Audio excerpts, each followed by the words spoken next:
All right, everybody. I think we're going to get started. Thanks for joining us. I'm Jennifer Conway, President and CEO of the Broken Arrow Chamber of Commerce. And I do have to tell you, I am very thankful for virtual events. Obviously, we still are talking about how we want to be together so soon. But today, we would be canceling today's luncheon should we not have virtual events. So we're still able to bring you relevant programming. Our speaker could stay safe and not have to travel these treacherous roads, and we can still all get together virtually. So excited that for once right now to be on a Zoom call and not be out and about in this weather. But we will do our best, and our goal is to hopefully have us back together in person by March and begin to connect one another and do what we do best, which is connect and network. Now, until then, we're thankful that you did join us today, wherever you are, eating whatever you are, and doing whatever you are, wearing whatever you're wearing.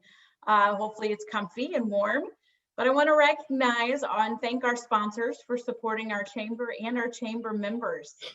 So today's presenting sponsor, Floral Haven Funeral Home and Crematory, NetLinks Solutions, the Persimmon Group, Tulsa Tech, Vast Bank. And our table sponsor today is Ascension St. John Broken Arrow. So hopefully Lucky and David and all your friends are enjoying today, keeping everybody safe and healthy. Our host sponsor, Broken Arrow Public Schools. Now I'm going to move on and talk about our events that we have coming up. So our chamber after hours is, because we can social distance with them, and it's hard to drink beer, the Nook's beer, without being there in person, since we'll be delivering. So join us on Tuesday, February 16th at the brand new Nook Brewing Company. If you've ever been there, it's actually also kid friendly. There's a kid area you can sit and your kids can play games and you can enjoy. But recommend you bring your business cards rather than your children this time around, and you can try their fantastic beer. Our networking breakfast, Thursday, 25th. For morning people who love a little bit of bacon and your networking, we've got that event for you. So join us at Main Street Tavern for our next networking breakfast. And in keeping with our tradition of this event, we have a fun activity that has coffee to help us get us going. We love coffee. March Chamber Luncheon, March 10th. Please come as we get to hear from Todd Schuster of St. Francis and David Phillips of Ascension St. John. As I talked about the state of healthcare, we're going to get to hear kind of the behind the scenes response to COVID moving forward. What are our hospitals facing, and what are their expansion goals and exciting things going on in both of our healthcare systems right here, as we have quality healthcare in the Broken Arrow Tulsa region. And last but not least, join us for Restaurant Palooza, Tuesday, March 30th. Save the date. Broken Arrow's favorite food event. We'll be back at Stony Creek again like we were this past year, and we're looking forward to tasting all of our fantastic chamber member restaurants. Moving on, as I'm not going to try to find out who has barking dogs, I'm going to keep talking because my dogs are quiet at this moment in time. Our new members for January, we have quite a few. Super excited to have Camp Gladiator.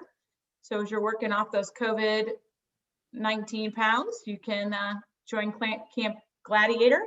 David L. Shepard, CPA, PLLC. Expedited Energy Resource. Group Fitness, Broken Arrow. Integrity Biomedical Services. JT Hotel Auto Incorporated. Metro Merch. Spot On. Taylor Brewing Company. The People Perspective, and Wise One Capital. You can go to brokenarrowchamber.com, go into Find a Business, and you can find out more information about all these fantastic brand new members. Welcome to the Broken Arrow Chamber family. So I'm going to keep moving on. No breaks here. We are so thankful for Secretary Ryan Walters being able to join us today. I know things are just as crazy down in the Capitol right now that session is kicked off, and things are moving fast and forward. I want to, he kind of joined us at a late time. We've had to pivot because one of our other speakers actually was in the hospital with COVID. So we're thankful that that person is healthy and recovering, but that Secretary Walters can join us. So he's going to be focusing on the importance of preparing our future workforce. He's going to give us a preview of the governor's plan, which Governor talked a little bit in State of the State a couple weeks ago, but his plan to intertwine education reform and better our workforce for tomorrow, and touch on a few key items moving forward that the governor's cabinet is focusing on. But I want to tell you a little bit about who Secretary Ryan Walters is. He had taught 8 years as a high school history teacher in his hometown at McAllister High School. During his time at MHS, Walters taught advanced placement courses in world history, U.S. history, and U.S. government. He also taught on-level history classes, special education classes, and advancement via individual determination classes. The Oklahoma State Department of Education actually named Secretary Walters as an Oklahoma Teacher of the Year finalist for 2016. Now, he currently serves as the CEO of Every Kid Counts Oklahoma and simultaneously teaches AP US History. And he serves at a pilot course through the Oklahoma Supplemental Online Course Program. He previously served as the executive director of Oklahoma Achieves, and an education initiative, the State Chamber of Oklahoma, that sought to get the business community more actively engaged in education. As we all know, that is crucial. Additionally, he is a governor's appointee as a commissioner of the Office of Education Quality and Accountability, and as CEO of Every Kid Counts Oklahoma. He is empowering teachers, parents, and community leaders to improve Oklahoma's education system for all students. He was appointed by our Governor Stitt as Secretary of Education in September of 2020. So I'm going to hand it over to Secretary Ryan Walters to give us, to teach us more about what's going on in the state of education in Oklahoma. Well, thank you very much for that introduction. I do hate we couldn't all be in person. I've been really excited to visit some of the things going on at Broken Arrow. The governor and I made a visit there back in October, and are always excited to be in Broken Arrow and excited to see and talk about all the stuff that you guys have going on. And it's a great chamber. Again, as I appreciate the introduction. Before taking this appointment, I worked at a nonprofit out of the State Chamber of Commerce, and the business community is so crucial in what we're doing in education. And as you guys pointed out, and I'm excited to tell you about some of the things that we're working on, of connecting all of our workforce initiatives, all of our programs in a way that we think will be most beneficial for whether it be a student, whether it be an adult, whether it be someone who wants to start a new career. So I'm excited to tell you guys a little bit about that. Again, thank you for the introduction. That really does give my background. I'm a former teacher. Public school teacher out of McAllister. I still teach a couple of classes across the state, one here in Oklahoma City, and I do one remotely as well. So I'm very excited to stay in the classroom, and education has been a passion of mine from as far back as when I was in high school. I had one of those teachers that just set me on fire for education and working with young people. And ever since then, I wanted to be a teacher. And so now it's, I wear a few different hats, still get to teach.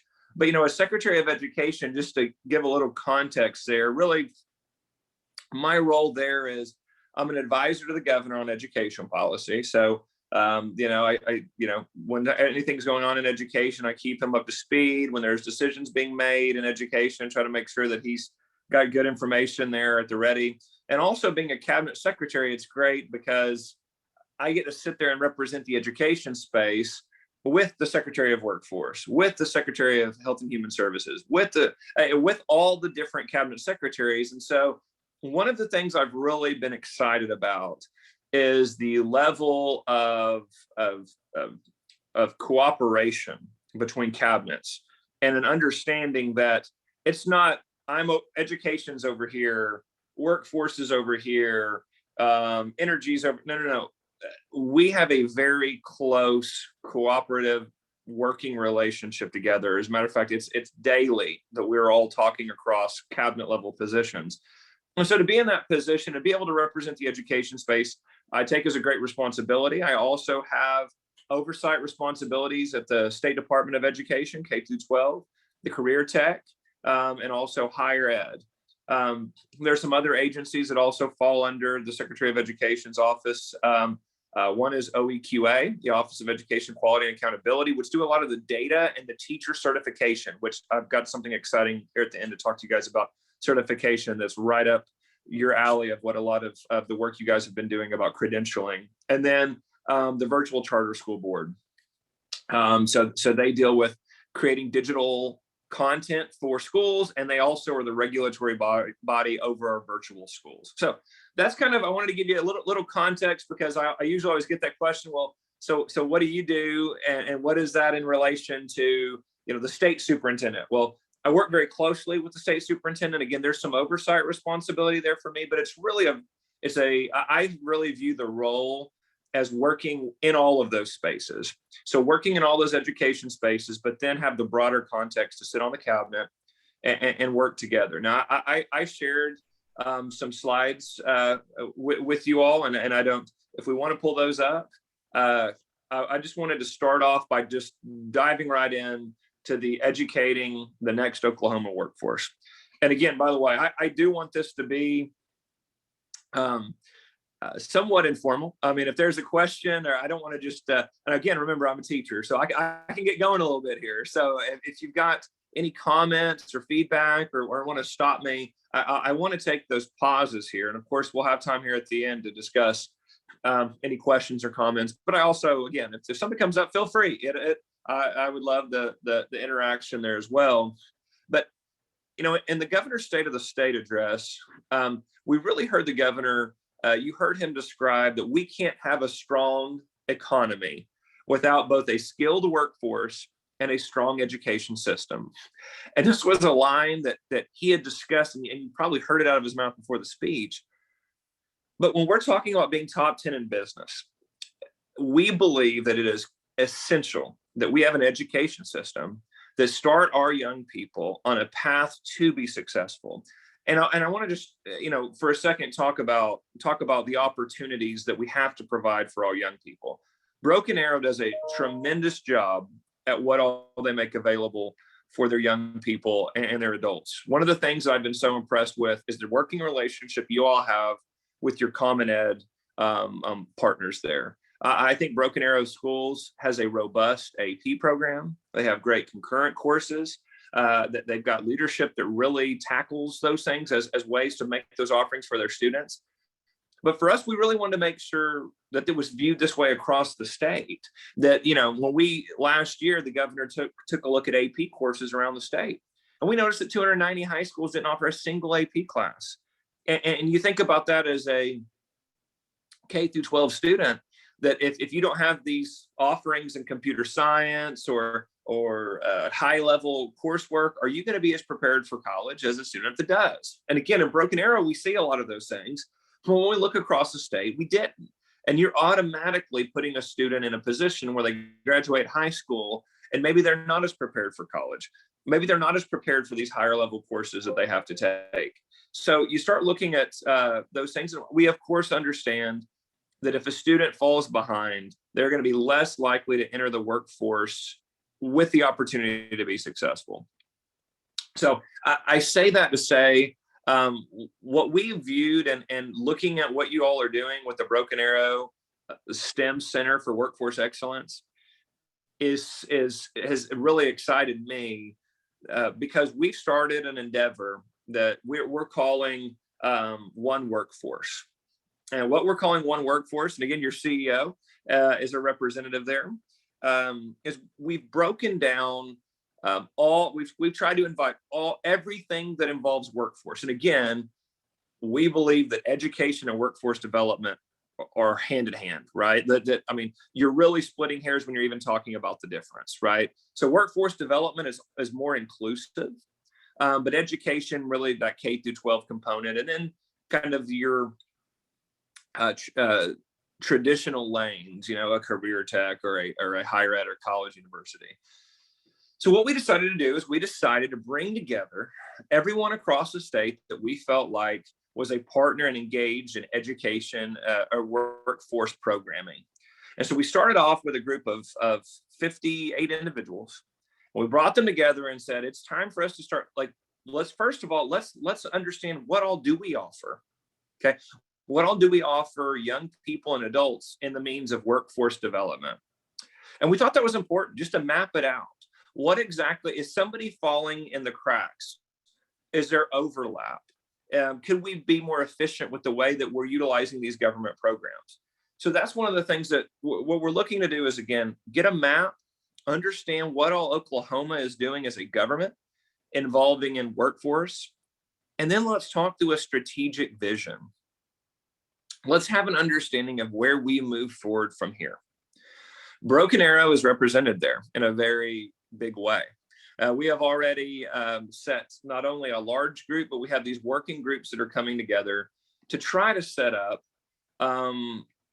goals. We're going to have subgroup goals on where we think we should strategically go. And then as an entire group, have a larger goal and a mission statement on where we want to see all workforce development in the state moving towards as a government body. And again, I know that you all know this, but sometimes you have duplication. Sometimes you have people that are working on something similar that they don't even know about. And then sometimes, as much as we do invest in workforce, sometimes there's things that fall between the cracks. We have a group that is designated to find individuals that aren't having their needs met. So their goal was to find the special groups that might have fallen in a situation where maybe they're not being reached, or maybe there's just the potential that maybe they're not even being addressed in some of these programs. So we hope, and this is going to, again, we're about 2 months into it, and we've already seen, as a matter of fact, we've got some meetings this afternoon on it, but we've already seen a lot of significant progress when it comes to mapping out what all is being done and starting to identify what can further be done. So I want to tell you about that. And again, we're calling it the One Workforce. Again, we're all working together. And by the way, I do think it's unique, again, as the Secretary of Education, to have willing partners from the State Department of Education, from the Career Tech, and from higher regents, that they are involved in these discussions. And they're saying, look, education's part of this. Like, we want to help be a seat at the table to describe maybe what are young people saying when they get into these programs? What are young people seeing as career pathways? What are we hearing, and how can we help? And so it's really a comprehensive approach to this. And I've quoted him quite a bit. We have the Secretary of Veteran Affairs, General Ben Robinson, who I'm sure most of you have heard, and he's been around in the workforce area and the Chamber of Commerce area for quite a few years now. But he has this quote that he says, workforce development, I don't want to butcher the quote now. Workforce development begins when you ask a young person what they want to do when they grow up.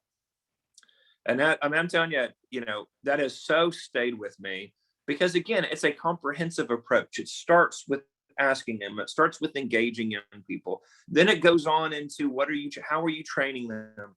What kind of course offerings do they have? And then it eventually builds into creating that environment where they can be successful there when they enter those jobs. With that being said, again, I feel like I'm going a little fast. So again, if somebody wants to chime in and ask a question, I'm going to pivot now to what we're going to do in the education space and what you're going to see from us this session. Over the past few months, we've been meeting with school administrators, legislators, both the House and the Senate. By the way, there's an interesting representation in the House and Senate in the education space. We have former administrators. We have former school board members. We have a lot of former teachers. So there's a lot of good education background there. And then there's so many business owners. There's so many people that have been closely connected to chambers of commerce. The State Chamber of Commerce was also involved in these conversations around what are some problems that need to be addressed immediately. And what we saw were really two primary issues that we felt like needed to be addressed as soon as possible. The first was an issue with the funding formula. Now, I know, by the way, this is nothing new, right? You've probably heard only a million times that we need to make adjustments to our education funding formula. But there was one that we felt was really pressing. And that was um, at a high level, when we allow school districts and again, a big part of the funding formula is based upon how many average daily membership of enrollment you have. And what we allow schools to do is we allow them to pick either take this current year's number, or they can pick one of the previous 2 school years. So what happens is students are counted multiple times. So if you were in school A a few years ago and then transferred to school B, school A might still count you so that they have that enrollment high. And then school B will count you the following year and use that number so that they get higher funding as well. And so what ends up happening is while you get to count more students because you're counting the high year, students are being double and triple counted, which means especially growing school districts are not being allocated as much money as they should for the students they're actually serving at the time. So there's this lag, right? And so, and the real nuts and bolts of it is, and the reason why we view this as such a major problem is as students are moving schools, as there's transferring going on, but just as there's people moving, what ends up happening is there's less money for the individual student to have at their school, meaning we are watering down how much we are allocating per child. And when you talk about adequately funding education, this is, a core principle that we have. The most efficient way to fund it is allocating resources per student. And so what we have been working on, and again, this is with a partnership with the House and with the Senate, is to only have school districts go back and be allocated funding based on their student count from that previous year. So what this will do is it will allow for a much more effective funding per child than we currently have. Schools will now be allocated over $800 more per student based on that student count than they are now inside the formula. And again, it will be a more accurate way to fund our schools. So that's a big one. Right now, the House author is Kyle Hilbert, and we are continuing to work through some of the details on this. And again, that's really for the legislative bodies to decide that. But we are actively working with them on that piece. So we have that one, and then the other bill that we have kind of attached with that is a bill starting in the Senate from Senator Adam Pugh. And this is to allow students to transfer to the public school of their choice. And what we currently have right now is there's a window. You could transfer your student inside that window. But there's also stipulations. So you can only transfer at certain times of the year. But then also, when you transfer, the receiving school can reject you and the outgoing school can reject you. And so because of that, some students are not allowed that option to go to another public school of their choice. And what ends up happening is students aren't in a place where they can be as successful as they normally would be. If they wanted to go to another school because of a teacher, because of an AP program, or because of some kind of special, we've heard a lot about this in rural areas about ag programs, that we think that students, as long as the incoming school has capacity, has room, they should be able to take that student. And again, what we're doing is we're more aligning students towards the educational option that best fits their needs. In doing so, we're going to be able to align more students in some of our best schools. Because we're able to do that also, we're going to make sure that students feel and parents feel engaged in the process, that they do have an option, that they do have a choice. And so really, when you look at these two bills together, what are we doing? We're making sure that students are in an environment for them to learn best, number one.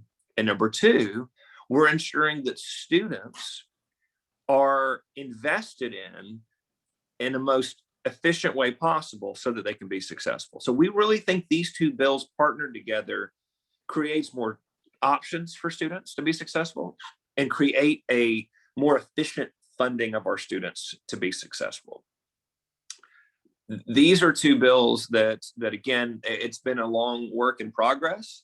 There's still some details to be worked on there, but we are very excited to have a partnership with the Senate and the House to do this. And we think that this will really help our public schools be funded more efficiently and to give students those options. So very excited about those two bills. Again, the governor's spoken a lot about them in his state of the state. Together, we think that this will really help jump the state forward. We have seen other states, Colorado, Arizona are a couple, Florida did something similar. Ohio has done some similar changes. And we've really seen a lot of success out of particularly Colorado that did something similar with both of these options. The other bill that I want to tell you guys about, and then I want to take some time for questions, but I'll talk about all the legislation and then I'll take a break here, is House Bill 2752. And this is a bill from Rhonda Baker. And what this bill does is, again, with your STEM emphasis here in workforce, I think that you guys are really going to appreciate this. First of all, it's going to set for every school to offer some computer science courses. What we hear time and time again from a workforce development is that young people are not having the training or ability to step into especially engineering jobs, especially jobs that require much more science background. We've also heard a lot of concerns from employers about the lack of understanding of computer skills that go outside your typical Word or Excel. What about coding? What about understanding more advanced computer programming? How about kind of the spreadsheets and the budget type of software as well? And so after hearing this again and again, we want to position Oklahoma to be a leader in computer science training for our young people.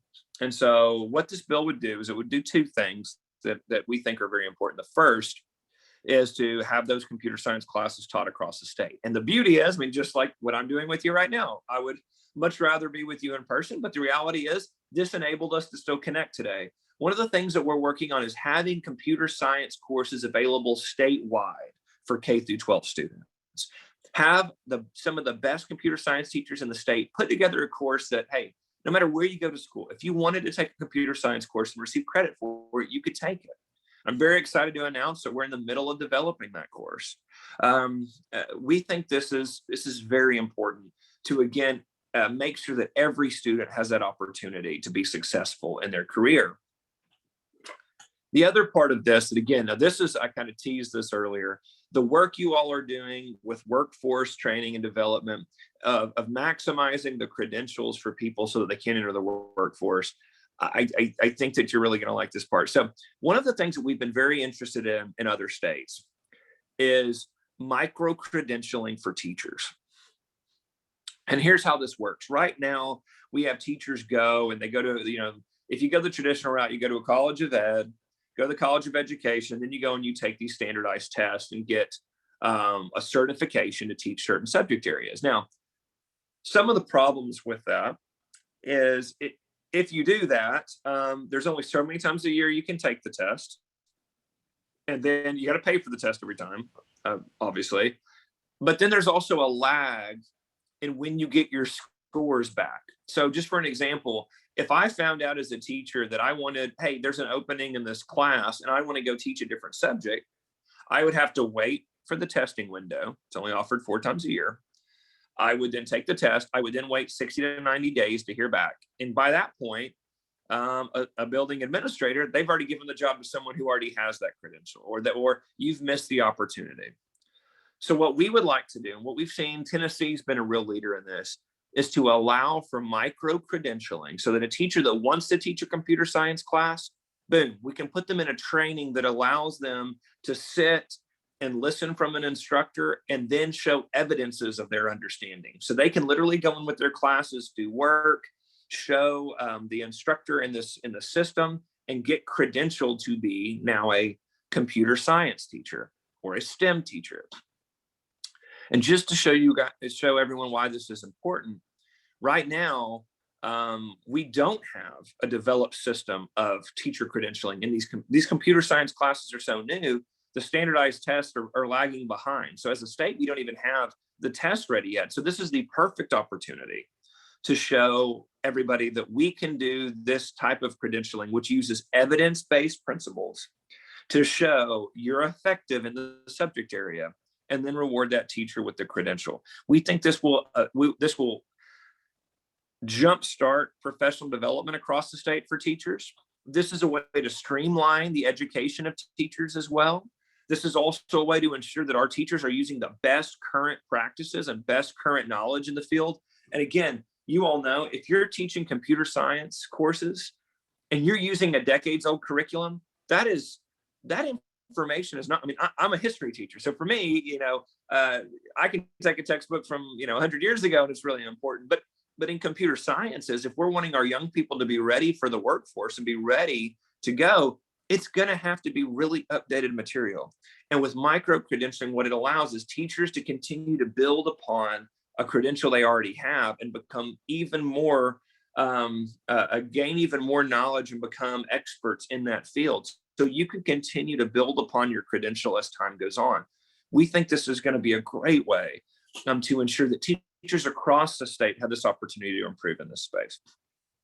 Okay, I kept telling you guys I would eventually be quiet. And so what I would like to do now is I talked through the one workforce where we want to align all these systems. And again, it sounds to me that you guys are doing this in Broken Arrow. And I think it's fantastic that you guys have this program where you are looking at all that you're doing and offering. You're trying to streamline those services. And another thing that we're working on, have that one-stop shop where you can send everyone to, right? I've already, again, looked at some of the information that you all have. You can send people to one spot and they can see what's all offered there. As a state, we get this all the time that people go, well, I don't know. Well, where is this program? And how do I get to this program? But what if I want to get this training?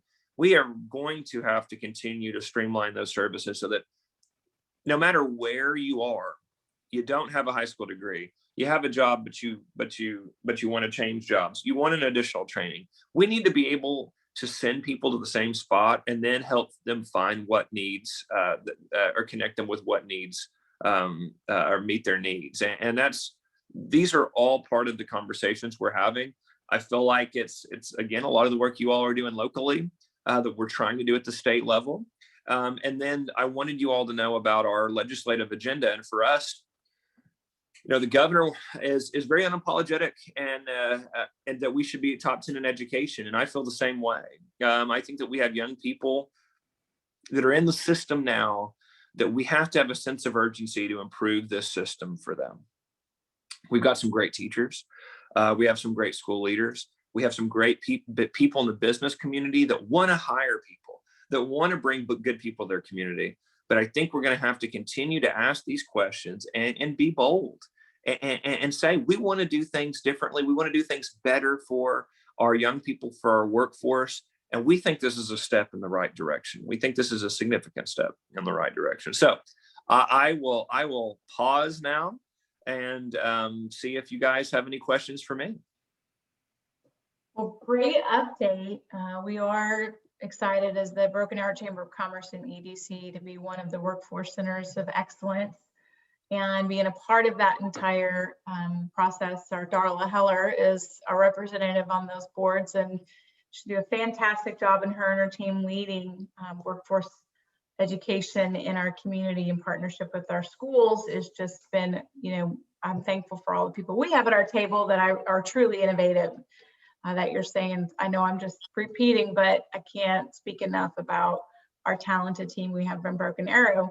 And so if you have a question, you can do it two ways. You can just type in the chat that you have a question, or if you feel more comfortable typing your question privately, you can do it to Lori at Broken Arrow. Just do Broken Arrow Chamber, and Lori's going to be managing that and reading the questions. And while everybody's thinking about their questions, I do have one, Secretary Walters.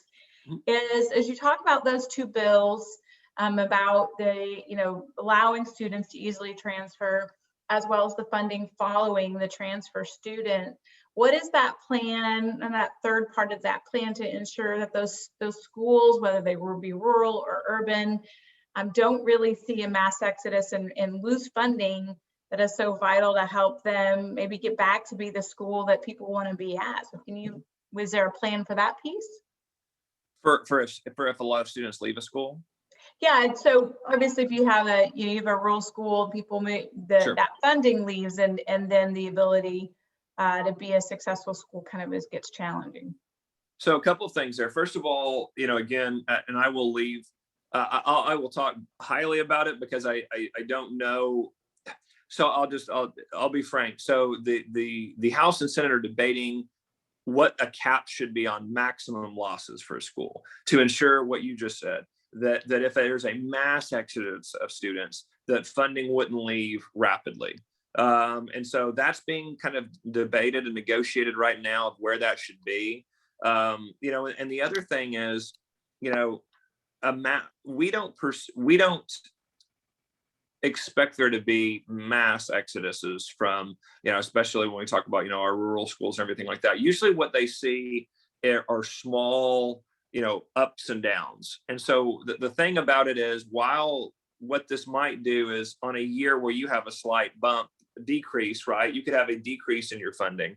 But when you have students in an up year, this is going to get you more money faster for that bump in population. So what we see is, again, if there are students leaving, that school will not have the same kind of budget requirements as I did the year before. So that money would then follow the student. But remember, we're only talking about, so roughly what we have expected and what we've seen with this bill is we're talking around $4,800 or so following the student. So all of those other sources of revenue streams would still be in that local district. So, your ad valorem dollars and all of those other resources are still there. It's just that per pupil allocation would go with the student. So it wouldn't be all of the cash leaving. It would just be that amount that's appropriated per child.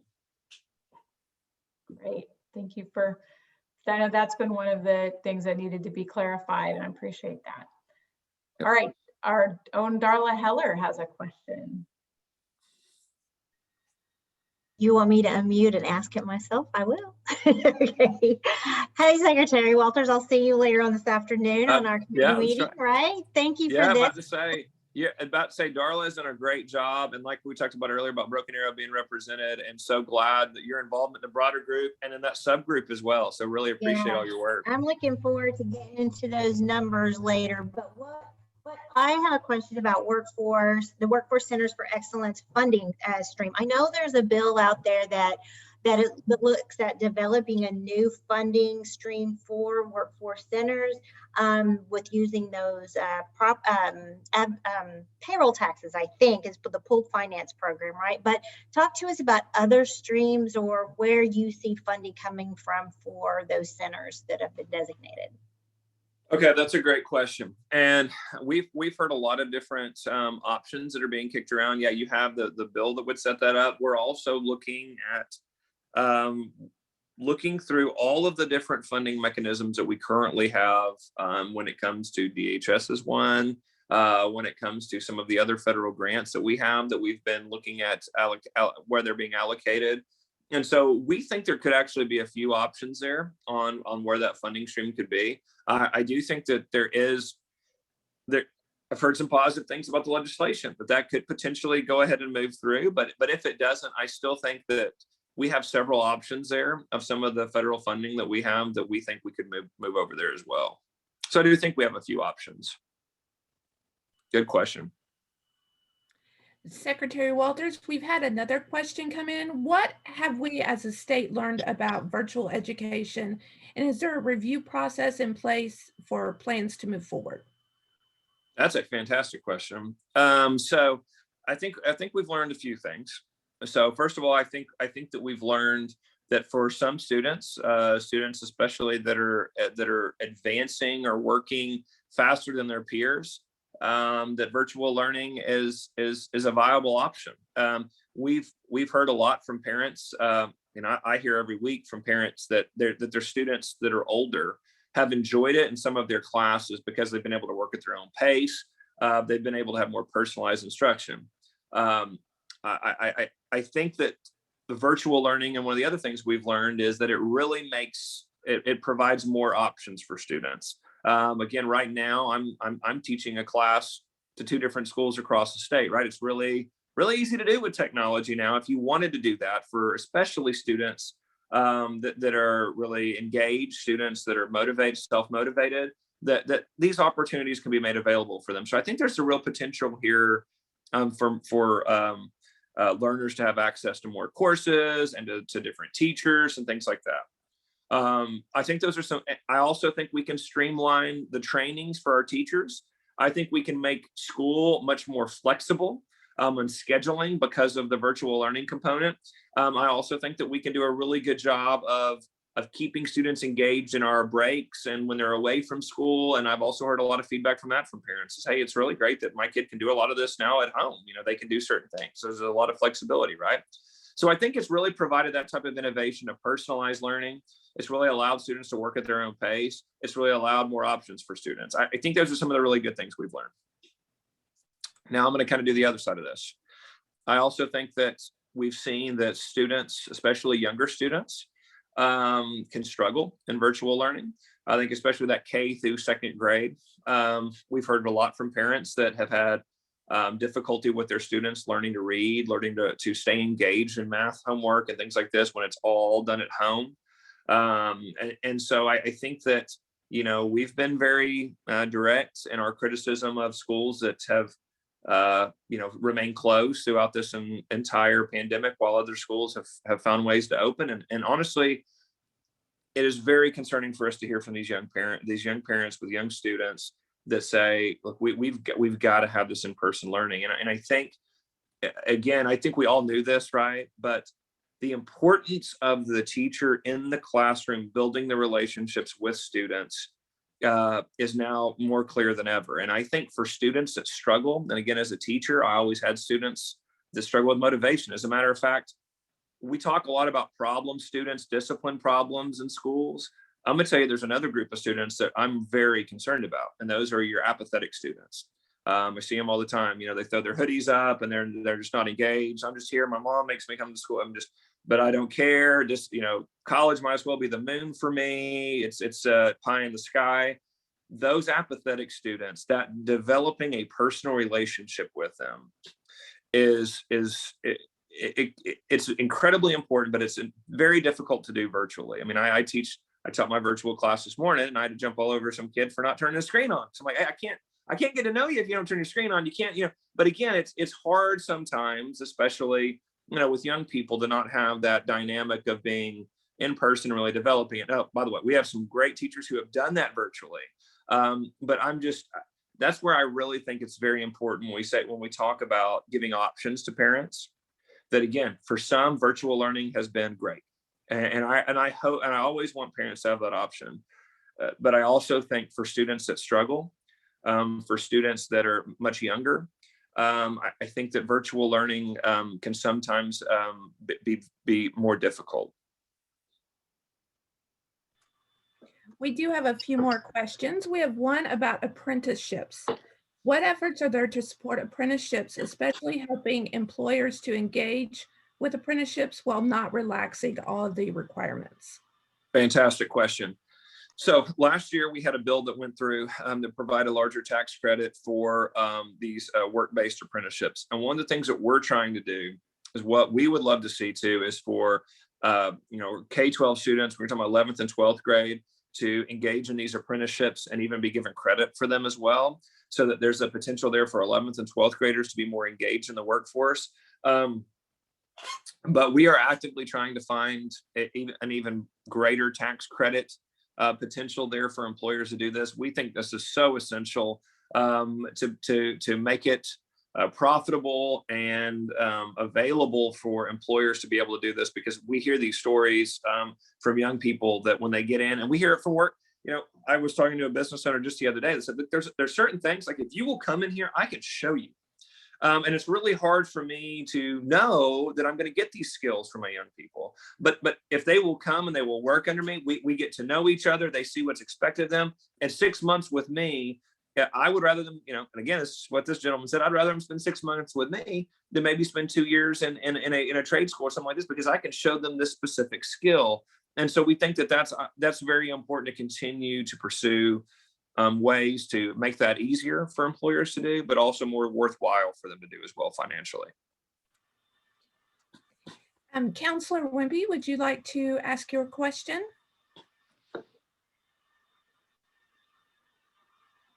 Hi. I was like, which question did I ask? Funding mechanisms between brick and mortar schools and Epic schools. Are we going to look at changing that? Because currently, obviously, Epic schools, although they have their place, are receiving the same kind of funding as our brick and mortar, and obviously don't have the same overhead. Epic. So yeah, good question. So a couple things. So first of all, charter schools in general get a lot less funding than a traditional brick and mortar school. Brick and mortar schools get ad valorem dollars and those other local taxes that flow in. So our charters, and I know you know this, but our charters just get the per pupil allocation. Now, what she's referring to and what is being looked at right now, as a matter of fact, we're currently talking about this. There is a bill out there to do this, is to look at though, what about if a charter is purely virtual as compared to a charter that's brick and mortar, right? Those are two different things, right? Just to your point. And there's a difference in cost for the school to educate the child when you don't have all of the funding of buildings and structures. I will say that is a active discussion. I'm sorry. Okay, there you go. That is an active discussion we have going on. We're very open to the discussion.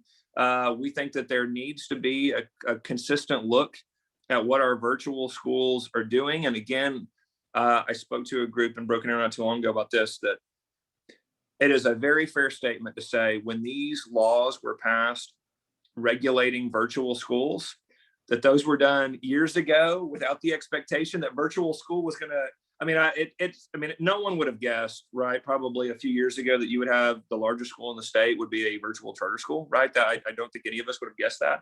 And so we think that there needs to be an active look at are our laws reflective of that reality? And your point is well received. We are actively discussing what is an appropriate amount to educate a child virtually as compared to in person. And so I think it's very valid. And I think you're going to see some movement on that this session. I did have an additional question, just real quick. What are you seeing the private schools, in our private schools, that they're doing differently because they've stayed in person the whole time compared to our public schools? Like what can we look at what they're doing to see if we can implement some of these things? I think they've been there. I've been impressed with the private schools doing a really good job of ensuring that their teachers keep the social distance, have barriers in place. I visited a private school a couple of months ago and they were like, look, we kind of heard, obviously from the beginning that, the kids don't spread it a lot and the kids don't tend to spread it to adults, but of course the adult gets it. It's a different story. We've just obviously seen that play out. And so I think they've done a really good job of targeting. Okay, these are our, first of all, our teachers are, most at risk, but these are our teachers that are really most at risk. So I visited one the other day. They said, look, this teacher she's a little older. She had some health problems. So they had her in a basketball gym and that was her new class. And she was spaced. There was some serious space. And they said, we brought her a teacher's aide and the teacher's aide will be more engaged with the students and she can keep that distance. So I thought, well, those are some good common sense things they've done. And, some of our private schools are smaller. So the spacing, I think, has been easier there from the standpoint of not as many students. But I think they've done a good job in ensuring that the teachers specifically, they've got some good policies in place to keep them safe. And I will say, there have been some amazing, I know Lawton, I know Broken Arrow, I know, Shawnee are big schools that have been open this entire year from day one and have done a really good job. And I think, and again, to answer your point, I think that those schools have done a good job of targeting, okay, so it spread here. So this building might need to take a break, or, the spread was over here. What happened? And so we're going to really space out more in this building. And so I think they've done a really good job of targeting where they've seen the spread and ensuring that the adults, because what we continue to hear is you get a few adults that test positive or get contact trace. And if you get 5 or 6 teachers out in a smaller building, you're going to have a hard time. You're just going to have a hard time filling those spots. And so I think they've done a really good job with their teachers and making sure that hasn't spread to them. Good question. I know that Oh, just one last thing. I know that, speaking of COVID numbers, I always like to remind everyone that Broken Arrow has been in school with 14,000 plus students and 2,400 teachers, and parents back to work compared to other cities that have not been in person. So, and I think our school system has done an excellent job of, putting safety first for our students and our teachers. So I think your district's has done a fantastic job with it. I mean, to your point with the size, to be able, and they have been very vigilant from the very beginning. I mean, just great records they keep of when someone tests, where were they? They can tell you where they were. They can tell you who all they had contact with. I've talked to some schools that go, well, we had to quarantine, all these kids because we didn't know, we weren't sure what bus they rode on, and we weren't sure. I'm going, oh my goodness, but like at Broken Arrow, they'll tell you exactly, almost to the minutes of who all. Anyway, I think that they have been very vigilant from the very beginning. And so, yeah, I've been very impressed with them. We have two more questions. One is regarding higher education. The consistently declining state funding for public higher ed puts more financial burden on students, which is a disincentive to citizens to pursue advanced degrees. There's a concern that this may not be a legislative priority. How can we address this? That's another good question. So what I think that we have to continue to do is we've got to continue to talk to the legislator about how we are funding these systems. I think there is a frustration in the legislator with higher ed funding that they tend not to be as open in the conversation, because I think they want to see, in discussions I've had with them, some changes to the way the funding is distributed to universities. And I think, I honestly think that's a conversation that needs to be had as well. Okay. And I think we always need to look at those things, right? I just mentioned that about the K-12 funding formula, but I think that conversation can be part of a conversation of, we are concerned about the money being spent in higher ed, that it is going to be a heavier burden on our students. So yes, we can look at these things. Yes, we can look at changing the mechanisms or the formula in which it's allocated to universities and colleges. But that doesn't also mean that we don't need to address the amount of money being spent in the system. I think that both can be done at the same time. And I'm cautiously optimistic that there's going to be some traction on that. Again, sometimes there's a pushback on that, but I think that they want to see some changes as well. And so I think that's been kind of the pushback from my conversations with legislators. And our final question will come from Counselor Gillespie.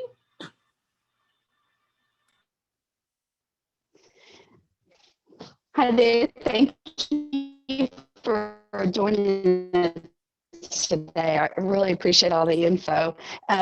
One of the things I wanted to say, just a comment, it's kind of getting lost. I also think students that are in leadership positions, it's been really hard on them as well.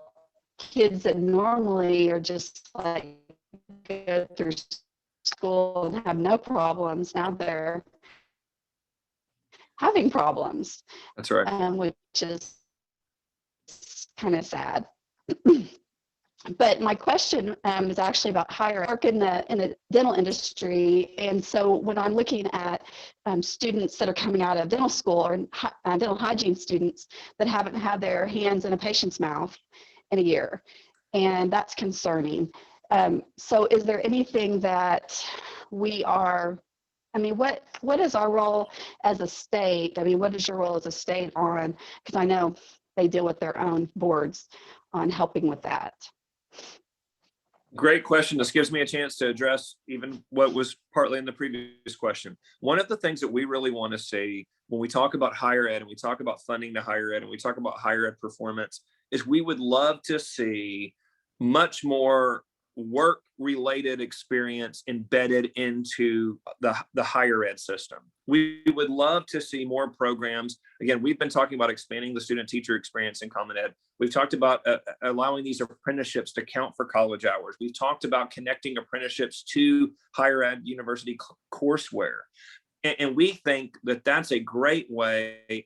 And I hear this from employers all the time, that we have someone who comes here with a degree, but there's no practical learning that went on and maybe that's a little harsh, but they're concerned about the practical learning that went on that goes hand to hand with what they do day to day.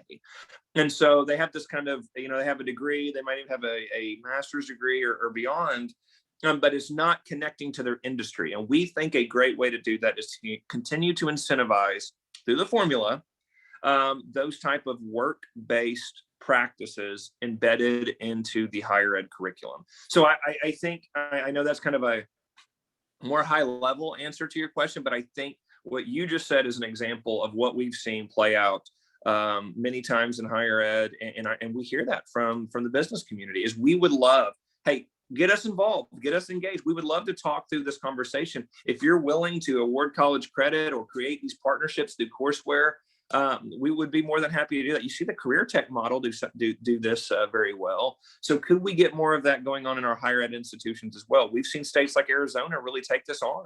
I mean, Arizona was very aggressive we are absolutely going to reward our universities through the way we fund them based on how many hours they spend with workforce type training and curriculum. And so I think it's an issue. I've heard that enough from the business community to think it is an issue. And I think that's a conversation we have to continue to have with our higher ed partners. Great.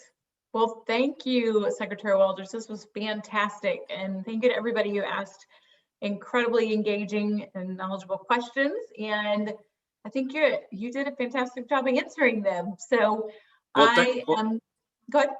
Well, thanks everybody. I was about to say, those are some really good questions. So I'm going to take that feedback too. And you've given me some things to continue to think on and continue to develop. But well, I'm telling you, thank you guys for your engagement. And those were wonderful questions. And thank you for all the work y'all are doing. Like I said, Broken Arrow Chamber is always put on a pedestal in kind of the chamber world. So I really appreciate all the work y'all are doing and know that it is being noticed even outside your community.